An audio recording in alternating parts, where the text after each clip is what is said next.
Today, in this brief presentation, we're going to speak about Moshe and Aaron just a little bit. I'm going to do a full video, very, very well detailed in the whole story of Moshe and Aaron and why they were not brought to the Promised Land. It touches people's hearts a lot, even my own, to read the Torah and see Moshe plead with Elohim to let him go into the Promised Land, and he was not allowed to. There are many reasons why he was not let into the Promised Land. Many of the answers will be puzzlingly shocking, as they are not all negative. There is much greater weight to them, which I'll go into in my video that I'll be making soon to come. Both Moses and Aaron's lack of faith prevented them from entering the Promised Land. We see in Numbers chapter 20, verse 12, it says, "And Yehovah spoke unto Moshe and Aaron, both, because you believed me not, to sanctify me in the eyes of the children of Israel." This is when they crushed the rock, or broke the rock, where the water let out. They said, "See what we will do for you," instead of giving the credit where credit was due to the Creator. They gave it to themselves. Now, this could have been a slip-up. This could have been an accident.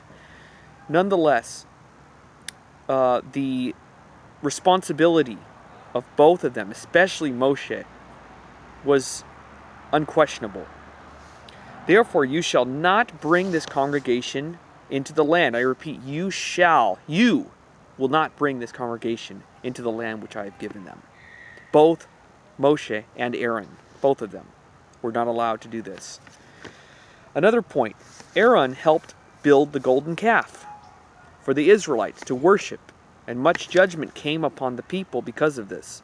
And Yehovah, we see in Exodus chapter 32, verse 35, and Yehovah plagued the people because they praised and worshipped the calf which Aaron made, or had made.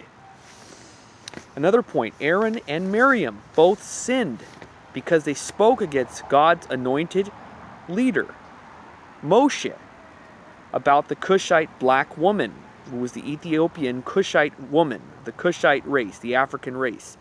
And Miriam and Aaron spoke against Moshe, and it emphasizes this was the reason.